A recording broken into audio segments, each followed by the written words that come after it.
Hi friends, good morning. எல்லாம் எப்படி இருக்கீங்க? நல்லா இருப்பீங்கன்னு நினைக்கிறேன். நானும் ரொம்ப ரொம்ப நல்லா இருக்கேன். நாங்களும் ரொம்ப ரொம்ப நல்லா இருக்கோம். கொண்டாமா ஹாய் கோ. ஹாய் ஹாய் ஃப்ரெண்ட்ஸ், நல்லா இருக்கீங்களா? தேவா கோ ஹாய் ஃப்ரெண்ட்ஸ் கோ. ஹாய் ஃப்ரெண்ட்ஸ், சப்ஸ்கிரைப் பண்ணுங்க எங்கள் அம்மா சேனலை. சப்ஸ்கிரைப் பண்ணுங்க. மராட்டி கேட்குறான் பாருங்க, சப்ஸ்கிரைப் பண்ணுங்கன்னு. நாங்கள் ரொம்ப நல்லா இருக்கோம். நீங்களும் நல்லா இருப்பீங்கன்னு நினைக்கிறேன். நீங்களும் நல்லா இருக்கணும். இன்றைக்கி என்ன வீடியோனா, எல்லாம் கேட்டுகிட்டே இருந்தீங்க, ஃபேமிலியை பற்றி சொல்லுங்கள், உங்கள் ஃபேமிலி இன்ட்ரடக்ஷன் பண்ணுங்கன்னு சொல்லிட்டு. என்னால் பண்ணவே முடியலை. ஏன்னா எல்லாத்துக்குமே வேலை. இந்த மாதம் ஃபுல்லாக, இந்த 2 மாதமாக ஃபுல்லாக வேலை. கருத்தறுப்பு, அதுக்கப்புறம் ஒரு சைடு சோளம் ஊன்றது, பாபு சுப், ஒரு சைடு சோளம் ஊன்றது, ஒருத்தர் அடிக்கிறாங்க, கருது அடிக்கிறது, அப்புறம் இன்னொரு சைடில் அந்த கடுகு, அப்புறம் இன்னொரு சைடில் அந்த தோரம் பருப்பு. ஸோ இதெல்லாம் பயிர் வேலை நடந்துக்கிட்டே இருக்குது ஒவ்வொரு வேலையாக. அதனால் எல்லாருமே பிஸி. மாமா நீ ஊர் போகிறனால நீ கொஞ்சம் ஃப்ரீயாக இருக்காரு, அதனால உட்காந்துருக்காரு. இல்லைன்னா அவரையும் பிடிக்க முடியல, வீடியோ எடுக்கவே முடியலை. நான் என்னையும் பார்த்துருப்பீங்க, அடிக்கடி வீடியோவும் போட முடியல. அதனால் கொஞ்சம் கொஞ்சமாக எடுத்து வச்சுருந்து 2-3 நாள் கழிச்சு, ஒரு வாரம் கழிச்சு அப்படி தான் வீடியோ போடுறேன். இந்த வீடியோவுமே ரொம்ப நாள் கழிச்சதுக்கு அப்புறம் தான் போட்டுப்பான்னு நினைக்கிறேன். ஏன்னா இந்த வீடியோ கேட்டு இதாகிட்டிங்க, அதனால இன்றைக்கி போடுறேன். அப்புறம் எங்கள் வீட்டில் எல்லாம் எத்தனை பேர்னு கேட்டிங்கன்னா அதை சொல்லிடுறேன். ஃபஸ்ட்டு வந்து எங்கள் வீட்டில் எத்தனை பேருன்னு சொல்ல போகிறேன், அவங்களோட பேர் என்னன்னு சொல்ல போகிறேன், அவங்களுக்கு பின்னாடி உள்ள டைட்டில் என்னன்னு சொல்ல போகிறேன். அதுக்கப்புறம் அவங்க என்ன வேலை பார்க்குறாங்க, எங்கே வேலை பார்க்குறாங்க, அப்புறம் அவங்க ஃபேமிலி எத்தனை பேர், அவங்க ஃபேமிலி எத்தனை பேருன்னு சொல்ல போகிறேன். ஃபஸ்ட்டு எங்கள் அம்மா பேர் சொல்லக்கூடாது, எங்கள் ஹஸ்பண்ட் சொல்லுவாங்க. அம்மா பண்ண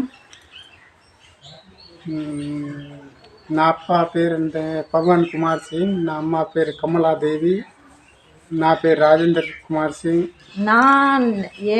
என் பேர் ராஜேந்தர் குமார் சிங். என் பேர் ராஜேந்தர் குமார் சிங். என் அம்மா அப்பா பேர் அப்படி சொல்லுவோம். என் அப்பா அம்மா பேர் பவன் குமார் சிங், கமலாதேவி. இதுதான் எங்கள் அம்மா அப்பா பேர். அவங்க வந்து அம்மா அப்பா பேர், மாமியார் மாமனார் பேர், ஆனால் ஹஸ்பண்ட் பேர் சொல்லக்கூடாது. நான் நிறைய தடவை சொல்லியிருக்கேன். இந்த வீடியோவில் மாமா பக்கம் இருந்ததுனால அவங்களே சொல்லிட்டேன். அதுக்கப்புறம் பார்த்தீங்கன்னா, இவங்களோட பிறந்தவங்க வந்து மொத்தம் 5 பேர். 5 பேர் அண்ணன் தம்பிங்க. 4 பேர் அண்ணன் தம்பி, ஒரே பொண்ணு. அதாவது 5 பேர் இவங்க. 5 பேரில் வந்து இவங்க ஃபஸ்ட்டு, 2வது வந்து பர்புல் குமார் சிங், 2வது, 3வது வந்து சுரஜ் குமார் சிங், அதுக்கப்புறமா பெஞ்சமின் குமாரி, அதுக்கப்புறமா அமுல். நான் மொத்தம் 5 பேர். அப்புறம் இவங்க பார்த்துருப்பீங்க, நாங்கள் 3 பேர், ராஜேந்திர குமார் சிங், புனிதா தேவி, தேவ்குமார் சிங். அதுக்கப்புறம் பர்புல் குமார் சிங், பாயல் தேவி, அதுக்கப்புறமா ரோஷினி குமாரி, அதுக்கப்புறம் கீர்த்தி குமாரி. இவங்க அந்த பையனுக்கு 2 பொண்ணு. அதுக்கப்புறமா சுரஜ் வந்து பார்த்திங்கன்னா இன்னும் அவங்க தான் இருக்கான், இன்னும் வந்து பார்க்கல. பொண்ணு கூட இன்னும் வந்து பார்க்கல. அவங்க பொண்ணு என்னென்னா நல்லா குண்டாக குலுன்னு ஒரு பொண்ணை பார்த்துருப்பீங்க, அந்த பொண்ணு தான்.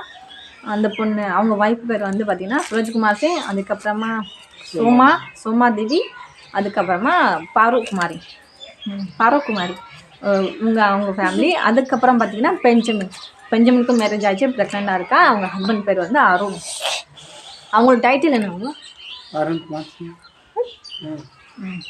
டைட்டில் அருண்குமார் சிங் சொல்கிறாங்க.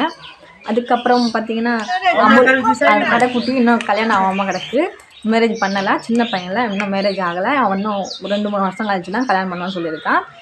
அதுக்கப்புறம் டைட்டில் ஏன் அவங்க அப்படி சொல்கிறாங்கன்னா, கீவா நம்ம டைட்டில் என்ன போச்சு, कुमार सिंह क्या कुछ कुमार सिंह हमत अलग अलग रकम கேஸ்ட் अलग से ना. இவங்க வந்து கேஸ்ட்டை பற்றி அது வந்து நம்ம ஊரில் அப்படிலாம் கிடையாதுன்னு நினைக்கிறேன். நம்ம ஊரில் அப்படிலாம் கிடையாது. இவங்க வந்து அந்த பேருக்கு உள்ள டைட்டிலில் வச்சே சொல்லிடுவாங்க இவங்க என்ன கேஸ்ட்டுன்னு சொல்லிடுவாங்க. இவங்க வந்து ராஜ்பன்சிங்கிறனால இவங்க பின்னாடி வந்து இந்த குமார் சிங் அப்படின்னு வரும். எனக்கு இன்னமும் தெரியல அவங்க டைட்டில் என்னன்னு தெரியும், அவங்க என்ன கேஸ்ட்னு தெரியல எனக்கு. இதுதான் அவங்க டைட்டிலுக்கான ரீசன். அதாவது கேஸ்ட்டை குடிக்கிறது தான் டைட்டில். இதுக்கு தான் எல்லாரும் பின்னாடி பார்த்தீங்கன்னா தாஸ்ன்னு ஒன்று இருக்குங்க. என்னமா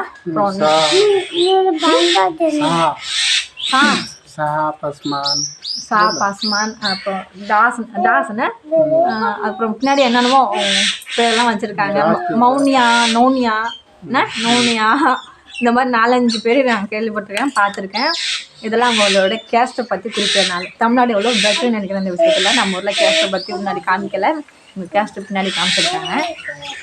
அதுக்கப்புறம் என்ன சொன்னேன், இவங்கெல்லாம் எங்கே வேலை பார்க்குறாங்கன்னு சொன்னேன் இல்லையா.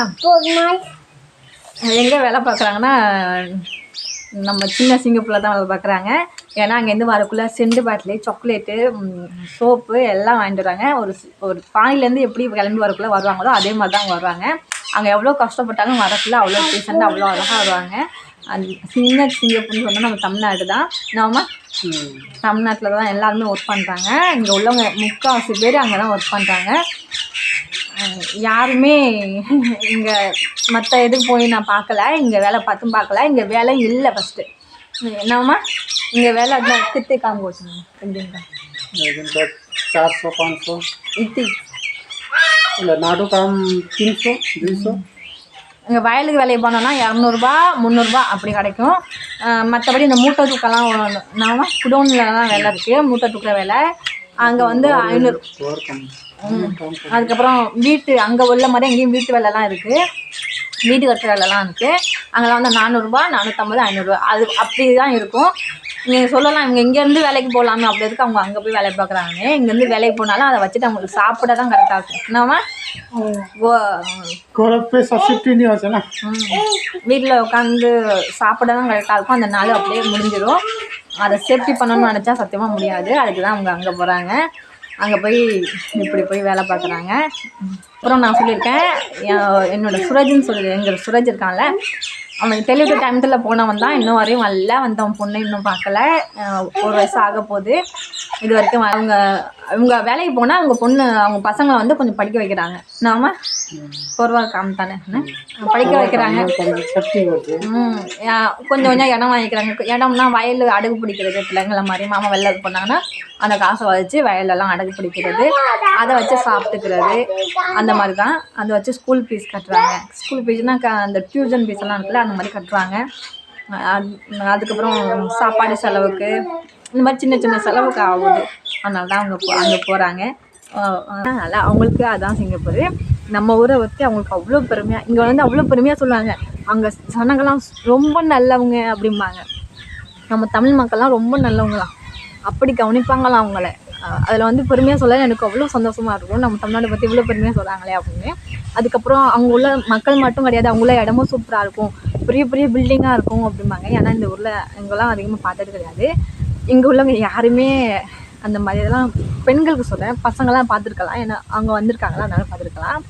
பெண்கள்லாம் அப்படி பார்த்ததே கிடையாது. அதனால் அந்த ஊர் அப்படி இருக்கும் இப்படி இருக்குன்னு பார்க்கல எனக்கு அவ்வளோ ஹாப்பியாக இருக்கும். தமிழ்நாடை பற்றி எவ்வளோ பெருமையாக சொல்கிறாங்க அப்படின்னு சொல்லிட்டு. அதுக்கப்புறம் நான் எத்தனாவது மருமகன்னு சொல்ல போகிறேன். எங்கள் அப்பாவோட பிறந்தவங்க வந்து 3 பேர், மொத்தம் 4 பேர். 4 பேர் இருக்காங்க. அதுக்கப்புறம் எங்கள் அம்மாவோட பிறந்தவங்க 4 பேர் இருக்காங்க. 4 பேர் 5 பேர் இல்லை, ஆமாம் 5 பேர் இருக்காங்க. இவங்க எல்லாத்துக்குமே மூத்த மருமக நான் தான். இவங்க குடும்பத்துலேயும் மூத்த மருமக, அவங்க குடும்பத்துலேயும் மூத்த மருமக, அவங்க குடும்பத்துலேயும் மூத்த மருமக நான் தான். எல்லாத்துக்கும் மூத்தவ நான் தான். மூத்த மகனும் அவங்க தான். அவங்க பிறந்ததுக்கு ஃபஸ்ட்டு 2 வருஷம் குழந்தை இல்லை என் மாமியாளுக்கு, எங்கள் மாமியாவுக்கும். அதுக்கப்புறமா மறுபடியும் மாமா பிறந்து மறுபடியும் 4 வருஷம் குழந்தை இல்லையா. அதுக்கப்புறம் தான் மறுபடியும் பிறந்தானா. அதுக்கப்புறம் கண்டினியூஸாக குழந்தை இருந்துச்சான். அதுக்கப்புறம் கண்டினியூஸாக குழந்தை இருந்துச்சான். அதனால் வந்து எங்கள் மாமா மேலே எல்லாருக்குமே அவ்வளோ பாசம். எல்லாருமே இன்னமும் சரி அவங்கள வந்து அவ்வளோ பாசமாக வச்சுருப்பாங்க. யாருமே எதுவுமே சொல்ல விட மாட்டாங்க, அவ்வளோ பாசமாக இருப்பாங்க. எங்கள் அம்மாவை விட எங்கள் அப்பா விட மற்றவங்க எங்கள் மாமா, அதாவது எங்கள் வீட்டுக்காரங்களுக்கு மாமானா எனக்கும் மாமா தான். அதனால் அவங்கெல்லாம் எவ்வளோ பாசமாக இருக்காங்க, அவங்க பாசமாக, அப்புறம் அவங்களுக்காகத்தானே எனக்கும் அது தானே. ஸோ அவங்கெல்லாம் அவ்வளோ பாசமாக இருப்பாங்க. இந்த குடும்பத்தை விட அந்த குடும்பக்காரங்களாம் அவ்வளோ பாசமாக இருப்பாங்க எங்கள் வீட்டுக்காரங்க மேலே. ஸோ அவங்கள பிடிக்கும்னா அதுக்கப்புறம் என்னையும் பிடிச்சி தானே ஆகணும். என் மேலே அவ்வளோ பாசமாக இருப்பாங்க அவங்க. ஏதாச்சும் ஒன்றுன்னா நான் தமிழ்நாட்டில் இருந்தால் கூட எனக்கு ஃபோன் பண்ணி சொல்லுவாங்க, இந்த முறையெல்லாம் நீ தான் செய்யணும், இந்த குடும்பத்தில் மூத்த மருமக நீ தான் நின்று செய்யணும், நீ தான் வந்து பார்க்கணும், நீ வா அப்படின்னு சொல்லி ஃபோன் பண்ணி கூப்பிட்றாங்க. எதுவுமே என்னை விட்டுட்டு செய்ய மாட்டாங்க. எந்த முறையாக இருந்தாலுமே சரி, எனக்கு தெரியலனாலும் பரவாயில்ல, சொல்லி கொடுத்து செய்யணுங்கிறது அவங்க சொல்லி கொடுத்து என்ன செய்ய சொல்லுவாங்க. எனக்கு அதெல்லாம் ரொம்ப ரொம்ப பிடிக்கும். இவங்கள்ட்ட அந்த மூத்த மருமகங்கிற கெத்தாக இருக்கும்ல, கெத்துங்கிறத ஒரு பெருமையாக அந்த மாதிரி இருக்குது. வேலை செய்கிறோம் அது வேற, வேலை செஞ்சாலும் அந்த இது நமக்குன்னு உள்ள இடத்த கொடுக்குறாங்க இல்லையா, அதெல்லாம் அவ்வளோ பெரிய விஷயம். எனக்கு ரொம்ப ரொம்ப பிடிக்கும். அதனால் விரும்பி நானும் எதாக இருந்தாலும் செய்வேன். அவங்க என்கிட்ட சொல்கிறது என்னன்னா, நீ தான் இந்த குடும்பத்து மருமவன், மூத்த மருமன் நீ தான் இந்த குடும்பத்தை வழிநடத்தி போகணும். உன்னை பார்த்து தான் நம்ம கீழே உள்ள மருமவெல்லாம் நம்ம அக்கா எப்படி இருக்கா அப்படின்னு நினச்சிட்டு அவளும் உன்னை பார்த்து தான் வருவோம். அதனால் நீ வந்து எப்போதுமே கரெக்டாக இருக்கணும், நீ உன்னோட பாதை எப்போதுமே கரெக்டாக இருக்கணும் அப்படிம்பாங்க. நான் அப்படி தான் இருக்கேன்னு நினைக்கிறேன். இது வரைக்கும் அவங்க என்ன எதுவுமே சொன்னது கிடையாது. எல்லாமே நல்லா பார்த்துப்பாங்க, எல்லாமே நல்லவங்க. அதுக்கப்புறம் இவ்வளோ நேரம் என் வீடியோ பார்த்ததுக்கு ரொம்ப நன்றி, தேங்க்ஸ். அதுக்கப்புறம் நான் எதுவும் வீடியோவில் எதுவும் தப்பு எதுவும் பண்ணியிருந்தேன்னா தயவு பண்ணி கமெண்ட்ஸ் பண்ணுங்கள். தயவு பண்ணி தப்பான கமெண்ட்ஸ்லாம் கொடுக்காங்க. நான் ஃபேமிலியோடு இருக்கேன், புரிஞ்சுப்பீங்கன்னு நினைக்கிறேன். பார்த்து கமெண்ட்ஸ் பண்ணுங்கள். தேங்க்யூ, நன்றி. இது வரைக்கும் வீடியோ பார்த்ததுக்கு ரொம்ப ரொம்ப நன்றி. அப்புறம் சப்ஸ்கிரைப் பண்ணாமல் நிறைய பேர் பார்க்குறீங்க, சப்ஸ்கிரைப் பண்ணிட்டு பாருங்கள். நன்றி.